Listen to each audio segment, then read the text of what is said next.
Pues bienvenidos de nuevo a Historia Estadio, a la cueva de aquí, a la cueva de Pícaro, a una de las cuevas, que esto ya es un jaleo. Vale, y nada, hoy vamos a hablar de... Hoy vamos a dejar por un rato, luego volvemos. El mundo de la Grecia helenística de Alejandro Magno y vamos a recordar a China y a Roma, que también pasaban cosas más allá de las fronteras de Imperio de Alejandro. Así que nada, pues sin más empezamos con China. Y es que en China habíamos hablado de la época final de los reinos combatientes, ¿vale? Hace ya tiempo que habíamos dejado de hablar de China, pero recordemos que habíamos dejado los reinos combatientes en pleno auge, con el emperador convertido en un hombre prácticamente sin poder, ¿vale? Y a merced de las grandes familias que se habían repartido de una forma casi feudal los territorios de China, especialmente los Qi y los Qin, que suena parecido pero no son lo mismo, ¿vale? Y que si los juntas son Qinqi, y que te dan una idea de cómo funcionaba esto, ¿vale? Hoy toca el momento de nombres chinos, así que ya sabéis cómo pronuncio yo de chino, regular, ¿vale? La pérdida de poder imperial era tal que poco a poco los líderes de estas familias comenzaron a proclamarse reyes y a convertir sus dominios en sus propios reinos, aislando cada vez más la figura del emperador Zhou, ¿vale? En el 334 a.C., los líderes de las familias Wei y Qi van a ser quienes comiencen con esta cascada de defecciones y el resto de las grandes familias le van a ir siguiendo. Los Qin, los Han, los Yan, los Song y los Zhao, siendo estos, los Zhao, los más tardíos y manteniendo su fidelidad al emperador hasta el año 299 a.C. En aquel momento el emperador era Zhou Nan, ¿vale? Un hombre que disfrutaría de un reinado extraordinariamente largo, 59 años, ¿vale? Pero que simplemente va a ser el último testigo de cómo los Zhou pintan cada vez menos en la política de China, hasta que finalmente en el año 256 los Qin tomaron el reino Zhou y acabaron con la vida del propio emperador, que fue asesinado por los soldados Qin, ¿vale? Poniendo aquí ya fin a la dinastía Zhou. Por supuesto, la extensión del poder de los Qin va a levantar el recelo de los otros reinos de China, que ahora eran independientes. Tenían cero intención de volver a aceptar la dominación de una nueva dinastía, ¿vale? Dentro del reino Qin, además, hubo ciertas disensiones, ya que el trono era reclamado por varios personajes que exigían sus propios dominios dentro del territorio Qin. Pero en el año 238, el príncipe Jingzheng consiguió ocupar el trono de Qin, deshaciéndose de sus rivales y consiguiendo convertir Qin en una potencia unificada, que de inmediato comenzó a hacer cambios en su ejército que lo convertirían en el más eficaz de los reinos de China, y convirtiendo Qin en un reino fuertemente militarizado, en el que los soldados conseguían riquezas y estatus para sus familias en función de las cabezas de enemigos que pudieran aportar, ¿vale? Y donde su propia supervivencia dependía de ese mismo barómetro, pues en el caso de la muerte de un soldado Qin, todos sus compañeros serían ejecutados de no llevar en un tiempo determinado un número de cabezas de enemigos a los líderes del reino, ¿vale? O sea que los Qin fueron un poco como los espartanos de China, ¿vale? Por decirlo de alguna manera. Estos Qin además formaron una caballería bastante eficaz y promovieron el uso de armas de buena calidad, e incluso de armas que aún tardarán muchos siglos en llegar a Europa, como las ballestas, que eran todo un avance tecnológico. Vale, además el rey Jingzheng demostró enseguida ser un diplomático bastante hábil, ¿vale? Y llegó a un acuerdo con los reinos de Qi y Yan, de modo que el reino Qin pudo dedicarse a mantener sus acuerdos con los reinos que estaban más lejos y comenzar su expansión atacando a los más cercanos, ¿vale? A los más pegados a sus fronteras. Recién llegado al poder, en el año 236, el rey de Qin ordenó atacar el norte de China, el reino Zhao, ¿vale? Aprovechando que estos estaban atacando a su vez el reino Yan, uno de los aliados de los Qin. Con su ejército dividido en dos, los Qin entraron en Zhao a sangre y fuego, ¿vale? En plan Targaryen ahí, conquistando varias ciudades y dando un buen mordisco a las posesiones de Zhao en sus fronteras. Y mientras preparaba sus siguientes campañas, Jingzheng pensó que quizá el reino de Zhao podría convertirse en una molestia, así que antes de continuar con sus planes para el reino de China, para el centro de China, decidió terminar de dar el golpe de gracia al más norteño de los reinos chinos, así que volvió a enviar a sus ejércitos a Zhao, consiguiendo numerosas victorias, hasta que el general Yi Mu de Zhao consiguió detener a los Qin en la batalla de Fanbu, ¿vale?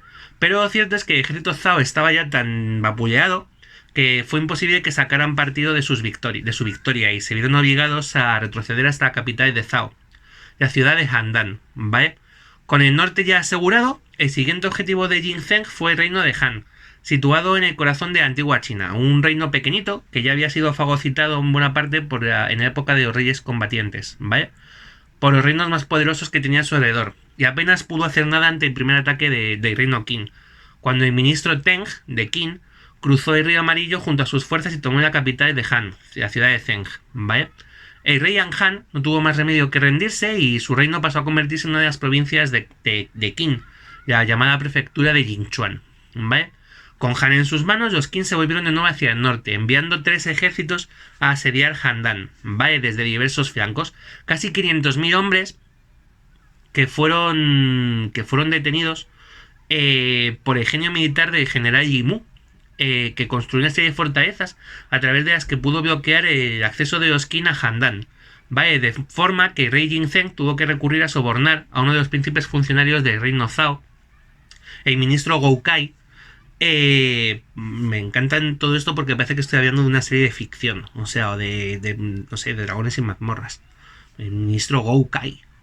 Bueno, pues este ministro Gou Kai consiguió sembrar la discordia entre el rey Zhao Qian y el general Yi Mu, hasta el punto que finalmente Yi Mu fue ejecutado por orden del rey, condenando al reino, ya que los sustitutos de Yi Mu fueron unos absolutos incompetentes, lo que permitiría que en el 228 Handan cayera bajo el ataque de los Qin, siendo tomada y quemada, y el rey Zhao Qian capturado, pues con lo que se acaba la dinastía Zhao, ¿vale? En el norte de China.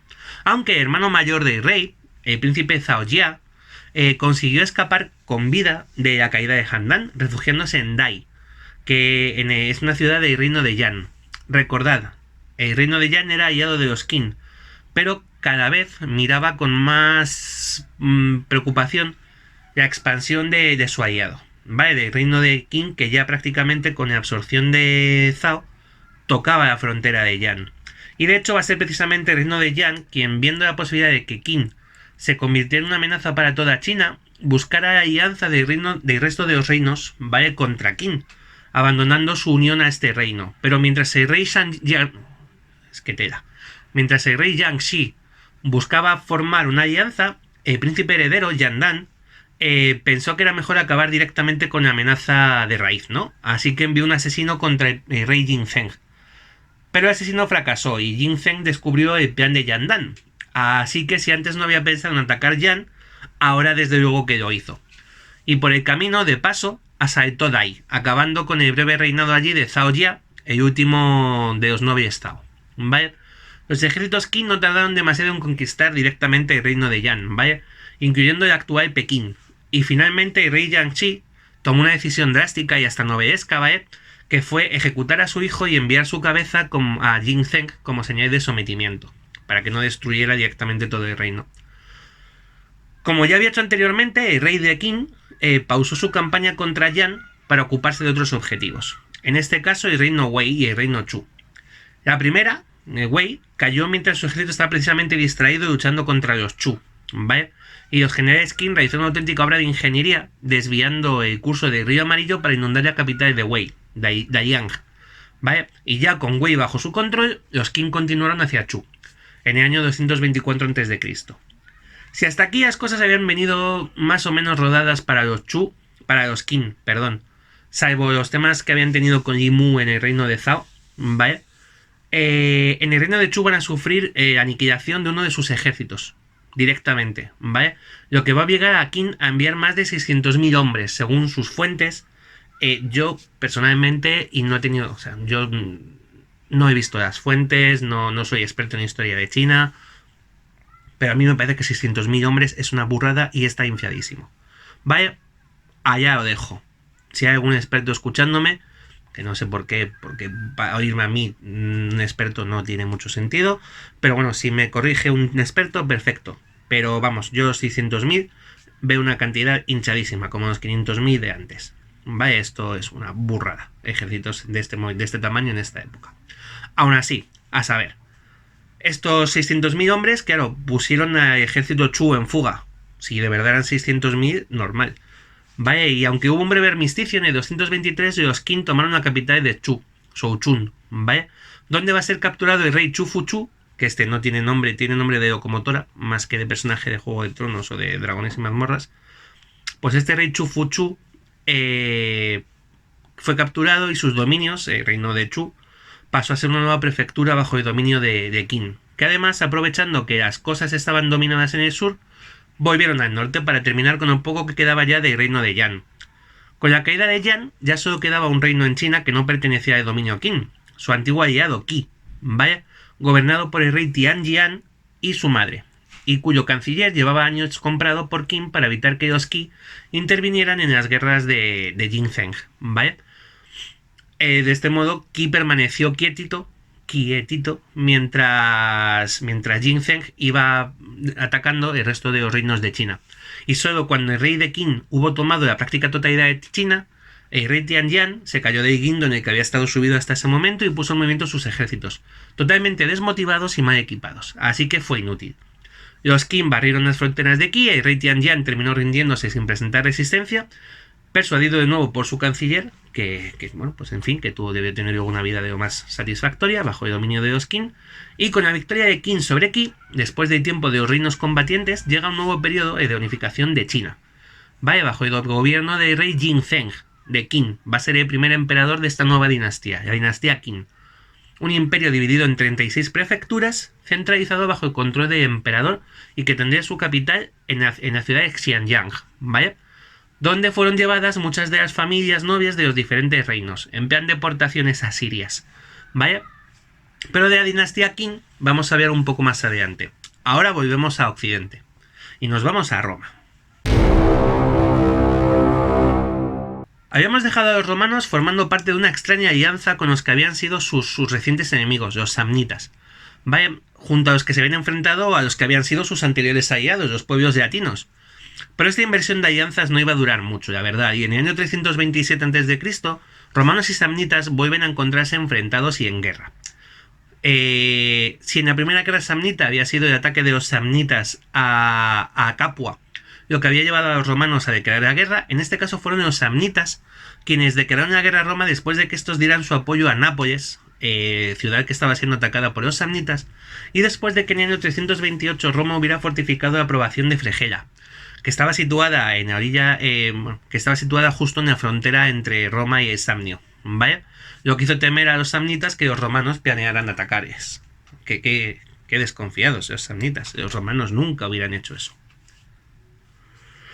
Si esto iba a ser así, no lo sabremos nunca, ¿vale? Bueno, sí, sabemos que hubieran terminado atacando. Pero vamos, los samnitas no esperaron más y declararon la guerra a Roma. Iba a ser una guerra bastante larga y con algunos giros imprevistos para Roma. Y es que en el año 321 los romanos iban a vivir en manos de los samnitas la que sería la primera y quizá la más humillante derrota de su historia, ¿vale? En ese año los cónsules romanos, que eran Espurio Postumio Albino y Tito Veturio Campino, buscaban al líder samnita Cayo Poncio, ¿vale? Pero Cayo Poncio, averiguó dónde estaban los ejércitos romanos y envió a varios de sus hombres disfrazados de pastores para hacer correr el rumor de que Poncio se encontraba en la ciudad de Lucera, hacia donde de inmediato se pusieron en marcha las legiones de Roma, con sus cónsules al frente. En sus prisas por atacar Lucera, los romanos decidieron seguir un atajo, pero ya sabemos que, como nos enseñó Gandalf, los atajos cortos traen retrasos largos. Vaya, el atajo iba a salir es muy caro a los romanos. Aquel lugar, el camino por el que atajaron los romanos se llamaban las Orcas Caudinas, ¿vale? Era un angosto desfiladero que era prácticamente desconocido para ellos, pero que los samnitas conocían perfectamente. Al parecer ya los veteranos romanos empezaron a mostrarse inquietos cuando cruzaron el primero de los pasos de las Orcas, y sus sospechas se convirtieron en certezas cuando se encontraron fortificado y bloqueado el segundo de los pasos. Espurio Postumio Albino, el cónsul romano, intentó hacer retroceder a sus legiones de vuelta hacia el primer paso, pero este ya había sido bloqueado de nuevo también por los samnitas, que rodearon al ejército romano. Les atacaron causándoles grandes pérdidas y finalmente los cónsules tuvieron que pedir la paz. En aquel momento Cayo Poncio podría haber aniquilado el ejército romano, tal cual, pero quizá por orgullo de victoria, o quizá por piedad, decidió perdonar a los romanos, aunque no podrían marcharse de allí sin sufrir una gran humillación, ¿vale? Y es que los samnitas despojarían a los romanos de sus armas y sus armaduras y les obligarían a pasar bajo un yugo realizado con 2 lanzas clavadas al suelo y una tercera sobre estas, ¿vale? Además de la humillación sufrida por el ejército, los samnitas consiguieron varias fortalezas ciudades de la zona, ¿vale? Así como la retirada de los colonos romanos de las tierras samnitas. Y para refrendar su acuerdo, Cayo Poncio envió a los dos cónsules a Roma, pero retuvo a medio millar de caballeros romanos como rehenes, ¿vale? Mientras Roma y Samnio firmaron una tregua de 5 años. Los senadores se tomaron regular la derrota de los romanos en las Orcas Caudinas. Y cuando digo regular, digo muy mal, ¿vale? De hecho, se plantearon romper la palabra de los cónsules y atacar a los samnitas, ignorando los 500 rehenes. Pero bueno, finalmente se decidió respetar este acuerdo de paz de 5 años y se consideró el día de la batalla de las Orcas Caudinas como una fecha nefasta para la historia de Roma. De hecho hubo, bueno, pues eso típico de los senadores se quitaron la púrpura, se prohibieron las bodas, los matrimonios durante un año en Roma después de la derrota de las Orcas Caudinas, porque ya no era solo el golpazo que se habían llevado ser derrotados por los samnitas, sino la humillación, que es como ha quedado grabada en la historia, de las Orcas Caudinas. ¿Vale? Bueno, evidentemente estos 5 años de tregua no sirvieron para que Roma y Samnio se llevaran bien, sino todo lo contrario, ¿no? Roma fue atragantándose en odio y en mala baba, que de esto tenían mucho. Así que en el mismo 316, cuando finalizaron los 5 años firmados de tregua, Roma volvió a alzarse en armas contra el Samnio. Y volvieron a darse una hostia de realidad, a chocar de nuevo contra Cayo Poncio, que derrotó a los romanos, liderados en este momento ya por el dictador Quinto Fabio Máximo Rulliano, en la batalla de Autulae. ¿Vale? Y decidió dar un giro a su suerte. Roma decidió cambiar de estrategia, ¿vale? Decidió cambiar su forma de luchar con bastante acierto, y lo hizo mediante ingenieros, los ingenieros que construyeron la Vía Apia, que unió Roma con Capua. A lo largo del trazado de la Vía Apia, los romanos fueron fundando numerosas colonias y fortalezas, que de pronto obligaron a los samnitas a encerrarse dentro de sus propios dominios, ¿vale? Y posteriormente a buscar ayuda desde el exterior. Los samnitas se aliarían con el norte, ¿vale? Con otro pueblo que se había visto golpeado por Roma desde su misma fundación, los etruscos. Así que en el 311, samnitas y etruscos firmaron una alianza contra Roma.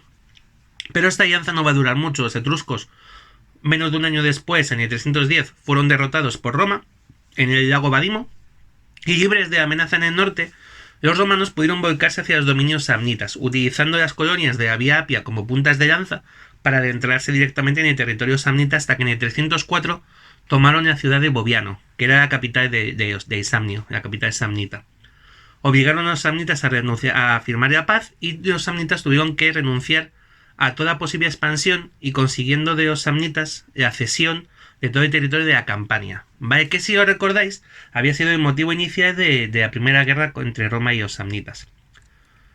Samnitas y romanos volvieron a encontrarse no mucho después, en el 298, en la tercera guerra samnita, ya que los samnitas liderarían una coalición de pueblos itálicos contra Roma. Coalición que por primera vez incluyó a los ceitas, que se habían asentado en el norte de Italia, en la actual Lombardía, la zona de Milán, ¿vale? Pero los romanos fueron derrotando uno tras otro a cada uno de los aliados de los samnitas. Finalmente volvieron a tomar Boviano y fundaron una colonia, Venusia, ¿vale? En pleno corazón de la Apulia, la zona de dominio de los samnitas, amenazando a los samnitas hasta que finalmente estos decidieron rendirse en el año 290. De modo que a partir de ahí los samnitas fueron siendo asimilados al modo de vida romano, acabando como la mayor parte de los enemigos de Roma, es decir, desapareciendo de la historia. Y aquí acaban las guerras samnitas, pero la historia de Roma va a seguir. Pero será otro día. Queremos echar un ojo a cómo había quedado el imperio de Alejandro después de que éste se muriera. Grecia. Y es que, como ya vimos, la muerte de Alejandro planteó un serio problema para el imperio, que se extendía desde los Balcanes hasta el Valle de Indo, ¿vale? Al parecer, Alejandro entregaría antes de morir su anillo, su sello, a uno de sus seguidores, un general macedonio llamado Pérdicas. Lo que señalaría a este Pérdicas como el primero de sus seguidores y un poco como su heredero en espíritu, ¿no? Pérdicas no va a tardar mucho en tratar de hacer uso de este privilegio. Va a convocar una reunión de todos los seguidores de Alejandro en Babilonia, ¿vale? Y va a pedir que se elija un protector para el imperio, en espera del nacimiento de hijo de Alejandro y su esposa Roxana. Pero el resto de los generales van a rechazar la propuesta de Pérdicas, ya que estaban empezando a ver las posibilidades de conseguir sus propios dominios personales. Según los deseos de Alejandro, Pérdicas dividió el imperio en dos mitades, más o menos, ¿vale? Entregando la mitad occidental a hermanastro de Alejandro, Filipo III, Filipo Arrideo, ¿vale? Y la mitad oriental quedaría para un poco para hijo de Alejandro, ¿no? Y Roxana, el joven rey Alejandro IV. Pero Filipo III era bastardo y tenía varias discapacidades, y Alejandro IV era solo un bebé. Así que Pérdicas se proclamó regente en el nombre de ambos, lo que provocó de inmediato la rebelión de varias satrapías que comenzaron a acusarle de totalitarista. Uno de los mayores aliados de Pérdicas en este momento va a ser Antípatro, el gobernante de Macedonia. Y de hecho, Pérdicas se va a prometer con la hija de Antípatro. Pero en ese momento, la antigua reina Olimpia, vaya madre de Alejandro, hizo su aparición de nuevo, ofreciendo a Pérdicas la mano de su hija Cleopatra. Convencido por Olimpia, Pérdicas cerró su compromiso con Cleopatra en secreto. Pero otro de los generales de Alejandro, Antígono, el sátrapa de la región de Panfilia y de Licia, averiguó los planes de Pérdicas, ya que de contraer matrimonio con la hermanastra de Alejandro Magno, Pérdicas entroncaría así con la dinastía real y podría reclamar el trono para sí mismo. Se convertiría un poco en el verdadero sucesor de Alejandro Magno, así que Antígono marchó a Grecia para informar de ello a Antípatro. Ambos matrimonios se anularon y aquí hizo su aparición otra de las hijas de Filipo II, Cinane, aquella que habían criado para ir a la guerra y dirigir ejércitos, ¿vale? Pues volvió a Macedonia junto a su hija, Eurídice, ¿vale? Para que contrajera matrimonio con su medio tío, Filipo III. Las pretensiones de Cinane alarmaron a Pérdicas, ¿vale? Que ordenó su asesinato, pero a pesar de ello no tuvo más remedio que transigir y permitir el matrimonio entre Eurídice y Filipo III, ya que sus propios hombres, sus propios seguidores, se mostraron bastante disgustados por la muerte de Cinane, ¿vale? Varios generales de Alejandro se alzaron contra Pérdicas, que puso en movimiento a sus ejércitos para lanzarse a la conquista, sobre todo de Egipto, que había sido dominado por el general Ptolomeo I, que además había robado los restos de Alejandro de Babilonia y se los había llevado a Alejandría. ¿Vale? Pero Pérdicas fue incapaz de cruzar el Nilo. Se vio atrapado en la ciudad de Peusio. Y allí finalmente, hartos de la situación, varios de sus generales se alzaron contra él, acabando con su vida. Uno de sus asesinos va a ser su general de caballería, Seleuco. ¿Vale? Ya hablamos de él y seguiremos hablando de Seleuco. A la muerte de Pérdicas, que va a ser el primero de los generales de Alejandro en morir en estas llamadas guerras de los diádocos, ¿vale? Se ofreció a Ptolomeo la regencia. Pero este la rechazó y antes de que pudiera ofrecerse a alguien más, la reina Eurídice la reclamaría en nombre de su esposo, Filipo III Arrideo. Lo que forzó a los que los diádocos se reunieran en la ciudad de Triparadiso, ¿vale? En el actual Líbano. Más o menos sería, dicen que es el actual Baalbek, en el Líbano, ¿vale? Y con un nombre muy bonito. Triparadiso es un grupo de música de los 90, ¿vale? Bueno, pues allí en el Líbano, en el actual Líbano, en la ciudad de Triparadiso, se firmó la partición de Triparadiso, como en el lugar llamaba, ¿vale? Una nueva partición de imperio donde el mayor beneficiado va a ser Ptolomeo I, ¿vale? El general, el sátrapa de Egipto, ¿vale? Que conseguía asegurarse el dominio de Egipto, Libia y todo aquello que pudiera conquistar al sur de estas regiones. Hubo otros diádocos que también se hicieron con dominios, incluyendo a Seleuco, el asesino de Pérdicas, que se convertía en señor de Babilonia. Y algunos otros generales de Alejandro, como Antígono, que se había hecho señor de facto de Asia Menor, pues no aparecerían en el pacto y teóricamente se quedaban así sin tierras. Se vieron fuera del reparto. Y con esto, evidentemente, lo que vemos ya es que el pacto de Triparadiso va a durar muy poquito. Pero bueno, como hemos hablado mucho de Alejandro en los días pasados, hoy vamos a dejarlo aquí. Y nada, pues hasta la semana que viene básicamente. Nos vemos en la Cueva de Pícaro. Este sábado tendremos cine de Navidad. Uy, la semana que viene es Navidad. Pues a lo mejor nos vemos para la siguiente o la otra, no sé. Nos vemos aquí, ¿vale? Seguiremos hablando de todo esto. Y nada, si os ha gustado, campanita, like, publicar, bueno, compartid y cualquier cosa nos comentáis. Así que nada, chao chicos.